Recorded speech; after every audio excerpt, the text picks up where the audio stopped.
At narito na naman ang mainit na balita mula sa mundo ng politika. Isang kontrobersyal na balita ang gumulantang sa buong bansa ngayong araw.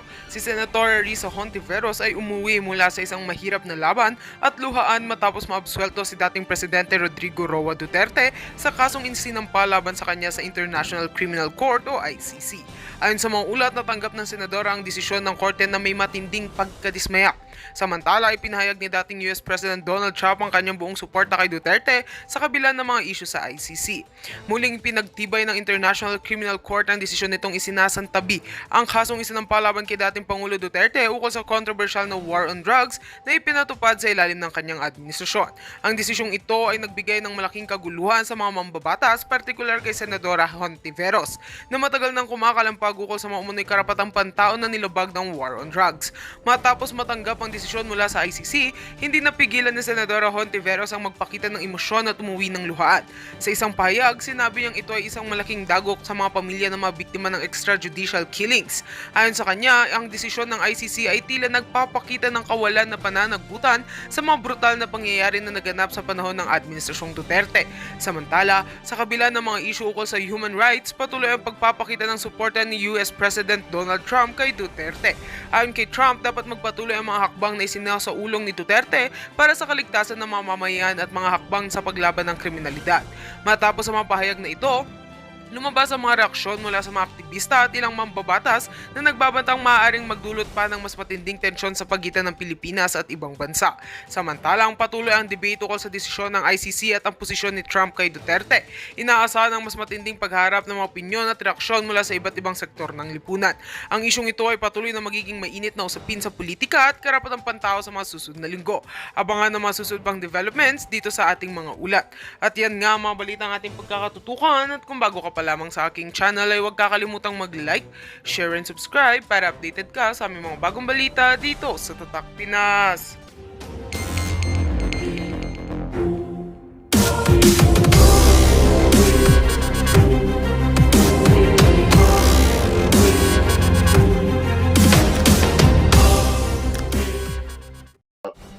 Boy Tambi, isinakripisyo si Boy Dracula, Maria Provinciana, nandyan ka na. Walang sawang magpapakulay ito si Maria Provinciana. Thank you so much sa inyong pagsuporta, Maria Provinciana. And Mekanikada TV, excited po kami na makita sa loob ng kulungan kay si Tita Franz. Yes, dapat lang na mangyari yan sa kanya, no? Pati po itong mga kurakot na mga alipuris ni nila Boy Tambi dyan sa Kongreso. Count me in. Shout out kay Eric from Bacolod. Pinoy ako. Virginia Halampangan. Good evening, Brother Eric. Watching from Hong Kong. Ang daming taga Hong Kong dito. Go, go, go, go, Duterte. And FC Chavs. Good evening ka Eric and Roban Piña. Hasta la Victoria, syempre. Beba la Revolusyon. Sino yun si... Hoy, nawala na. Okay. Meron nag-react itong si Franz Castro. Ang sabi niya, nagtatapang-tapangan at naglalakas-lakasan ng loob daw si Sara Duterte. Dahil kinampihan siya ng Iglesia ni Cristo. Pero sabi niya, hindi naman yan mananalo. Wow, ang galing. Ikaw ang bilang na ang araw mo. Ikaw ang ilalampaso ng taong bayan sa inyong panggigimik na tatakbo kayo sa pagkasenador na ang habol nyo pundo at propaganda at recruitment, no? Unsip ang pinatakbo nila, mga kababayan. Pero hindi na nila maluloko ang taong bayan. Mulat na po ang mamamayang Pilipino. Simula po ng ito ay ating ibinubunyag ang kanilang mga modus operandi, ang kanilang organisasyon, ang kanilang operations, ang kanilang diskarte. Wala na po sila makukuha na matino at maayos na mga pagre-recruit o numero o bilang na mas marami. Braveheart, correct. Good evening, Sir Eric. Solid kami dito from Luigi para sa Ipanaw, Sambayanan. So, dapat po na matakot lamang itong mga komunistang terorista kagaya po ni Franz Castro na aktibong operatiba ng Communist Party of the Philippines, New People's Army supporter at NDF operator para sa mga sektor ng teachers, at siya din ang team leader yata sa special party list operations nila sa loob ng Kongreso na ini-infiltrate nila. Dapat lang siyang manginig. itong si Franz Castro na mananalo at siguradong susuportahan ng taong bayan si Sara Duterte. So, na siyang susunod na Pangulo, baka nga mas maaga pa na mangyari yan, Franz Castro. Ang dami kong tawa sa iyo sa akin, Maita. Ang hindi na. Kulang ang bilang ko, Maita. Ang panawagan ni Lula Niño de Lima at ni Antonio Trillanes na magrarally sila para sa impeachment na panawagan sa EDSA. Ang sabi ko kanina, 3 multicab, 2 tricycle lang ang bilang ng rallyista. May nagpahabol. Kasama daw po ang 2 padyak. At ang driver ng padyak, na yun na ang maging audience nila. Diyan sa kanilang EDSA-EDSAhan. Okay. Ang pang-apat na nag-react, ito pa, maliban kay Lola Niño Franz Castro na soon to be rotting, bubulok at bubulokin ito sa kulungan dapat, ay si Secretary Boying Rimulya ng Department of Justice. Ano po ang kanyang naging reaksyon? Sabi niya, hindi maapektuhan ang aming investigasyon sa Department of Justice sa mga pananagutang legal ni Vice President Sara Duterte. Wow! Nakalimutan yata ni Boying Rimulya na abogado siya. Mga kababayan, hindi ba niya alam na si Sara Duterte ay impeachable official? Ibig sabihin, hindi mo siya pwedeng tanggalin sa anumang kaso na hindi dumaan sa impeachment ang kanyang pananagutan, sapagkat only by way of impeachment, by way of resignation, and incapacity to render ng kanyang serbisyo, matatanggal ang isang impeachable official. That includes the President, the Vice President, the Supreme Court Justices, the COMELEC Commissioner and Chairman, and the Commission on Audit, and even the Ombudsman, and the Civil Service Commission. Sila po ay pwede mong tanggalin sa pamamagitan ng impeachment, na i-convict sila ng impeachment court sa Senado, resignation nila, which is voluntary upon them, at ang pangatlo ay incapacity or death. So, Secretary Rimulya, alam kong nag-abogado ka. Isa kang abogado. Hindi po ba ninyo nare-review?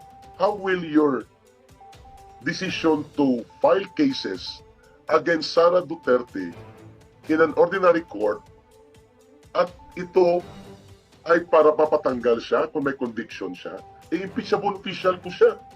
Pangalawa, the tradition and protocol provided for in the respect for the President also extends to the Vice President, na hindi po sila pwedeng kasuhan upon their incumbency in office. Ibig sabihin po, habang sila ay aktibo na nanunungkulan bilang Pangulo at pangalawang Pangulo, sila po ay kinikilala by the doctrine as stipulated in the United States Supreme Court and in the practice American system na sinusunod natin at ini-apply din natin sa atin. What extends to the President also extends to the Vice President in terms of the immunity from suit while they are active and incumbent in their office. Malinaw ba yan sa iyo, Secretary Rimulya? So bakit mo iniinsulto ang mandato ng mamamayang Pilipino? Parang atat ka na paimbestigahan ang mga sinasabi mong mga possible na criminal liabilities ni Sara Duterte. Go ahead and let it be decided by the Supreme Court, and it will become a landmark decision na ang DOJ, ng Department of Justice, ay naging instrumento ng kapalpakan sa pagrespeto tungkol sa pangangalaga at proteksyon ng kapangyarihan at otoridad ng Vice Presidente na nakakasakop po pati sa Pangulo ng Bansa. Thank you, Mary Marjorie, sa pagpapata, sa pagpapakulay. 1 million tawa ko sa iyo, ka Eric. Ako rin, Mary Marjorie, natawa ako sa sinabi ko. Bakit ko ba naisip yun?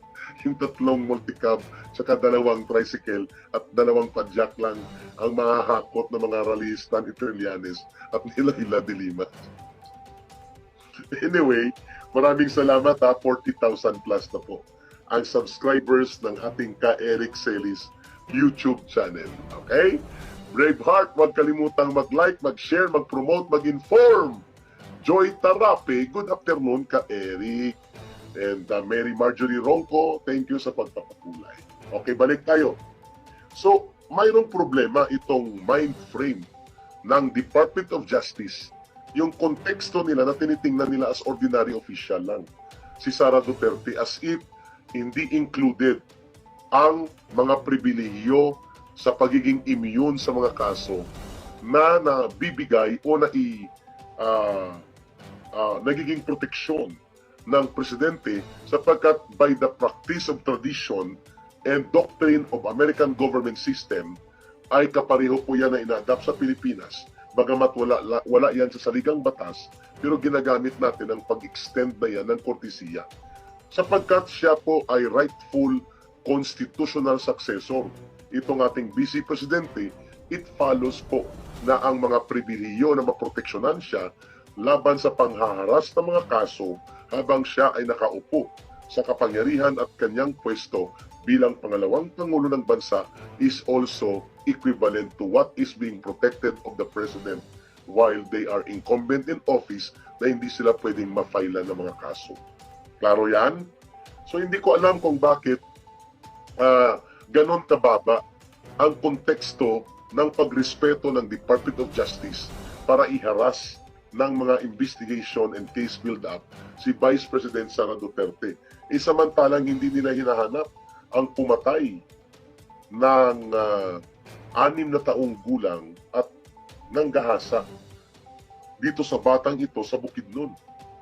Ang pumatay at nag-sexual abuse ng rape dito sa matandang 84 years old sa Florida, Pampanga. Sana mustisya dyan, Secretary Remulla.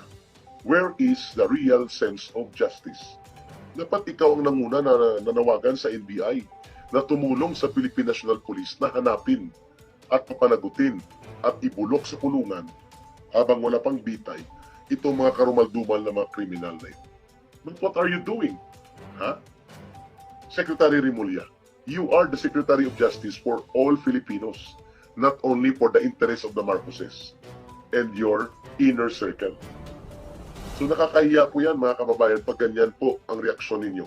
Inaaway ninyo ang Iglesia ni Cristo at ang kapatiran at ang mamamayang Pilipinong sumama at nanindigan na umabot sa halos 2 milyon sa buong Pilipinas, lalo na sa Metro Manila na umabot ng mahigit 1.5 milyon dahil sila ay nanawagan ng isang pangkalahatan na pagpupuna sa gobyernong ito na nagugulo at nakakaroon ng pagkabulid sa marumi at nakapangwasak ng mga political manipulation and operations ninyo kaya sila nanawagan ng Rally for Peace. Mali ba yon? Akala ko nakalagay yan sa konstitusyon, Secretary Boying Remulla. At si Laila de Lima, abogado din ito. No? Abogada yan.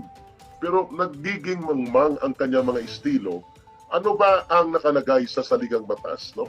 Kahit hindi tayo abogado, kaya nating intindihin ang mga batayang karapatang ito.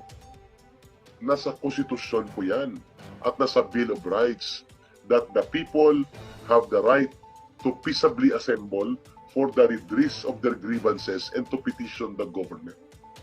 Kung ano man ang mga legitimate issues nila, may karapatan po sa mapayapang pagtitipon at pag-call out o pagpupuna at panawagan sa gobyerno na bigyang pansin ang mga hinanakit at hinanaing ng taong bayan. Yan po ay constitutional provision sa saligang batas sa mga pagpapasiguro sa tinatawag na Bill of Rights. So bakit nyo kini-question? Ha? Secretary Remulla, Laila de Lima, at kayong mga politikong bulok, bakit nyo kini-question ang batayang karapatan ng mga taga-Iglesia ni Cristo at ng mga mamamayang Pilipino na sumama para magkaroon ng mapayapang pagtitipon at ipahayag ang mga saloobin at panawagan para malaman at maintindihan ng gobyerno ang mga issue at sentimiento ng mamamayang Pilipino. Anong mali doon? Ha? Ibig sabihin para lang pala sa inyong kapakanan ang karapatan na ito na hindi pwedeng gamitin ng mamamayan kapag pumupuna sila?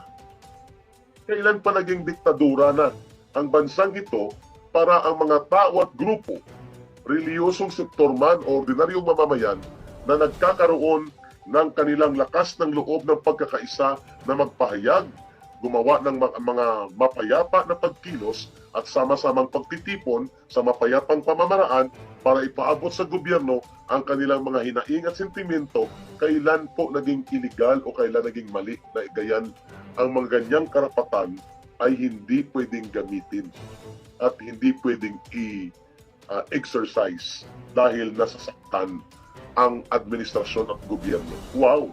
Hanep, kailan naging pwede na labagin ang mga karapatang ito in order to protect ang administrasyon na hindi kaya na pwedeng hindi punahin? Kailan nyo pwedeng i-impose yan? Ang ganyang uri ng pangbabaluktot sa batas. Hindi namin papayagan yan. Mali po ang pananaw na yan. Just because Iglesia ni Cristo ang nanawagan at sumama ang milyon-milyon na mamamayan, ay mali na dahil nangingialam ang isang reliyosong grupo sa pang-usaping panglipunan at mga usaping pangpamahalaan, mamamayang Pilipino din po sila. Ha? Mamamayang Pilipino din po sila. So bakit hindi sila pwedeng sumama? Yun ang tanong ng taong bayan. Grabe kayo sa mga lola natin, sabi ni Judy Barakilia. So klaro ha, mga kababayan, kung ano po ang ating pinag-uusapan, LDS Lanao. Nagkagulo na tayo nang umupo si Marcos kay Erico po. Nagkagulo sapagkat hindi po pamumuno at paglilingkod sa mamamayan ang kanilang ginagawa, kundi pang-aabuso at pangungulimbat sa kaban ng bayan. At pag-abuso sa poder at kapangyarihan. Okay? Cute Golden Tiger, you are saying according to the legal procedures, but those on the other side have different views due to taking advantage from the incompetent commander-in-chief. Tama po kayo, pero marapat pa rin silang punahin. Marapat pa rin pong tayo manindigan sapagkat kapag hindi giniit ang karapatan at ang kalayaan sa ating mga nakasaad sa batas, lalo na sa saligang batas, mawawala po ito at ito'y kusang mamamatay kung hahayaan nating sakmalin nila ito. Yan ang dahilan kung bakit Cute Golden Tiger magsasalita at maninindigan pa rin tayo. Okay, so paano po nakakaapektong lubusan at nakakayanig dito po kay Marcos at kay Romualdez ang pagkilos kahapon ng Iglesia ni Cristo at ng mamamayang Pilipino? Nayayanig po sila at nababahala sapagkat nakita nila na hindi pala pwedeng paglaruan nila ang mga proseso ng institusyon at batas na nangangalaga sa demokrasya. Kagaya po ng paglalaro nila na parang isa lamang itong chapsuy na niluluto nila, ang impeachment complaints para tanggalan ng mandato at kapangyarihang ibinigay ng mamamayan na mahigit 32 million ang Vice Presidente na si Sara Duterte. That message na hindi papayag ang taong bayan was clearly delivered kahapon. Sa napakalaki, napakalakas at napakalawak na pagkilos ng mamamayang Pilipino, of course, pinangunahan at ipinanawagan ng Iglesia ni Cristo at sumama ang iba pang mga sektor at organisasyon kahapon. Ayun, alam niyo po ba na muntik na kaming hindi palabasin sa Liwasang Bonifacio ang grupo po ng Marcos Alisjan, ang grupo po ng Inday Cares Movement, ang grupo ng Muslim Alliance of the Philippines, and ang Women for Peace and Solidarity kahapon, sapagkat may mga streamer na maliliit lang naman, hindi naman malaki, dalawa, saka placards na nakalagay no to impeachment and then solidarity, walk for peace and protect and defend the Vice President Sara Duterte. pinurmahan po kami ng mahigit kumulang mga 2 platoon ng pulis.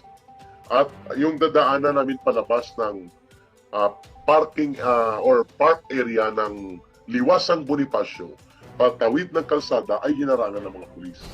At sumisenyas ang commander nila na mang-aaristo. So ang ginawa namin, inikutan namin sila, piniklop ang mga streamers at banner at placards, saka tumawid ng malayo at umikot at patawid papuntang Quirino Grandstand. Sinubukan kaming habulin ng 3 pang pulis, subalit nang makatawid na kami sa kabila pang kalsada, second road na malayo sa Liwasang Bonifacio, hindi na po sila sumunod. Otherwise, ma-abandoning post po sila. Ayun, kaya kami nakahabol papunta sa Quirino Grandstand. Lol Silis, vid mo sa pagsabi mo na yan, fake news ka naman, wow! Hanip ang troll, nakapasok. Akala mo mapiktuhan kami, ha? Kawawa ka naman, ano? Troll ang pangbuhay mo sa pamilya mo pag troll. Ang troll ay sabotaheros at walang matinong patutunguhan kundi mapangwasak na elemento na dapat managot din ito pag natukoy natin sila. Hayaan na muna natin sila. Okay? Oh, paulit-ulit pa siya. Bid mo sana di na puro laway. Di bakit ka nanonood? Ibig sabihin affected ka. Magkano ang bayad? Hindi mo kami mayayanig at hindi mo kami magugulat. Wala kang epekto sa amin. Napapatawa mo kami sapagkat nanonood ka. Ibig sabihin, apektado ka ng katotohanan. Okay? So mga kababayan, ay tuloy-tuloy po tayong magpapaliwanag ng ano po ang bigat ng pagkilos na ito. Hindi na po ganun kadali na tatanggapin ng mga senador na kanilang sasamahan itong diskarte at style palusot at bulok nila Martin Romualdez na ipa-impeach si Sara Duterte at tanggalan ng kapangyarihan at mandato bilang Vice President.